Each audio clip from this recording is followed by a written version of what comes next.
Good morning. Welcome to Daily Videos with me, Pastor Michelle. Today's Sunday, January 24th, and let's get started with prayer.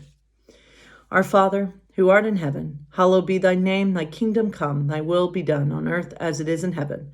Give us this day our daily bread, and forgive us our debts as we forgive our debtors. And lead us not into temptation, but deliver us from evil. For thine is the kingdom, and the power, and the glory forever. Amen. So, I hope everyone's doing okay on this Sunday morning. Let's get right into Mockingjay. And so, as you know, District 12's been destroyed, and Katniss has returned to see the damages. Finally, Plutarch Heavensby, the head game maker who had organized the rebels in the capital, threw up his hands. Let her go. Better to waste a day than another month. Maybe a little tour of the 12 is just what she needs to convince her we're on the same side. The same side? A pain stabs my left temple and I press my hand against it, right on the spot where Johanna hit me with the cold wire. The memory swirls. I try to sort out what is true and what is false. What series of events led me to standing in the ruins of my city? This is hard because the effects of the concussion she gave me haven't completely subsided. My thoughts still have a tendency to jumble together. Also, the drugs they use to control my pain and mood sometimes make me see things, I guess. I'm still not entirely convinced that I was hallucinating the night the floor of my hospital room transformed into a carpet of writhing snakes. I use a technique one of the doctors suggested. I start with the simplest things I know to be true and work toward the more complicated. The list begins to roll in my head. My name is Katniss Everdeen. I'm 17. My home is 12. I was in the Hunger Games. I escaped. The Capitol hates me. Peeta was taken prisoner. He is thought to be dead. Most likely he is dead. It is probably best if he's dead. Katniss, should I come down? My best friend Gail's voice reaches me through the headset the rebels insist I wear. He's up in a hovercraft, watching me carefully, ready to swoop in if anything goes amiss. I realize I'm crouched down now, elbows on my thighs, my head braced between my hands. I must look on the verge of some kind of breakdown. This won't do, not when they're finally weaning me off the medication. I straighten up and wave his offer away. No, I'm fine. To reinforce this, I begin to move away from my old house and in toward the town.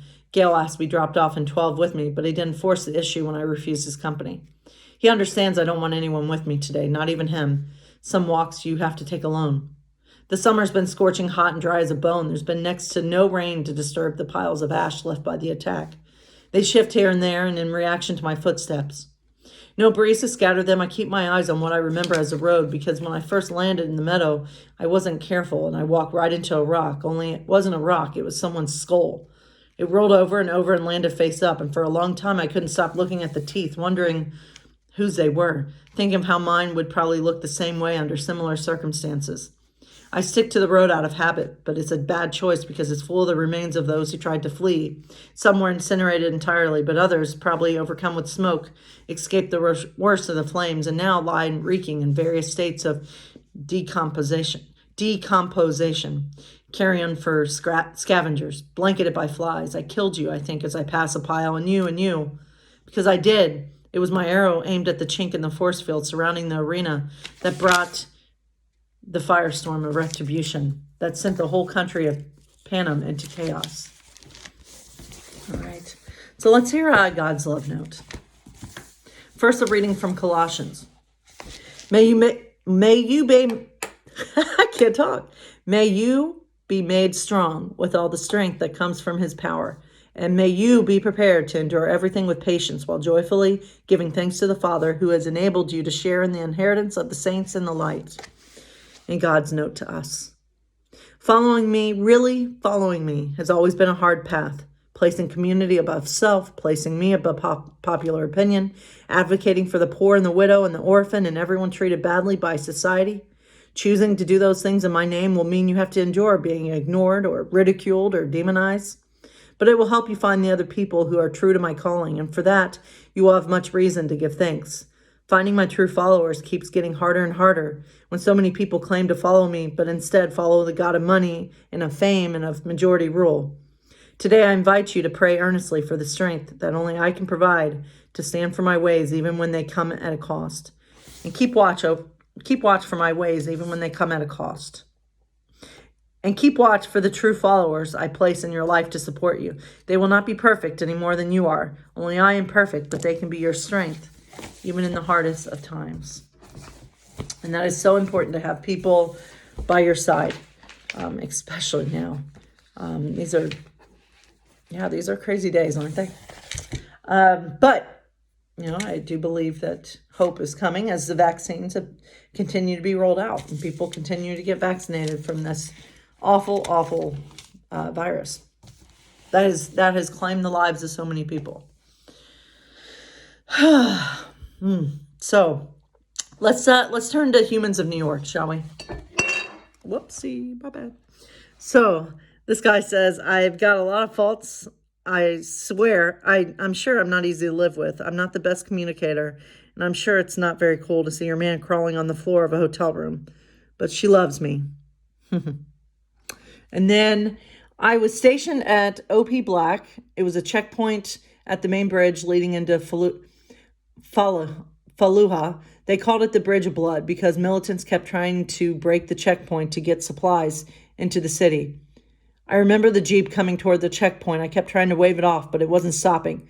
So I remember getting ready to shoot at it, but then it finally stopped. I remember thinking everything was going to be okay. Then I don't remember anything else. And then here's some Navy guys. And the one guy says, I should have just kept working with my pops. My brother was in the Navy. I remember he had one of those outfits, those uniforms. I think that's probably the right term, right? I remember going to see my brother when he got off the USS Nimitz. That was really cool to go on a naval ship, aircraft carrier. So let's continue listening and learning about Esther.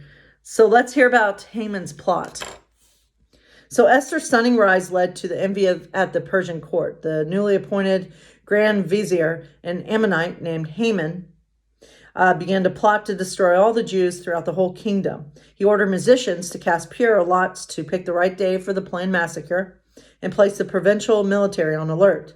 Queen Esther, warned of the conspiracy by her foster father, Mordecai, broke the news to the king and identified Haman as the instigator.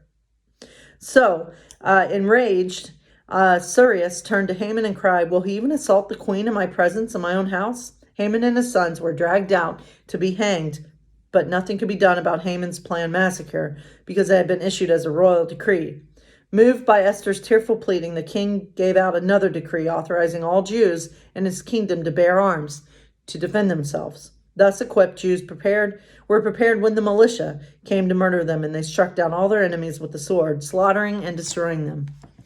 And it's important to point out, I don't know if it's important, but Haman was actually hung on the very same gallows that he put together. That's the irony of that story, which I always like hearing.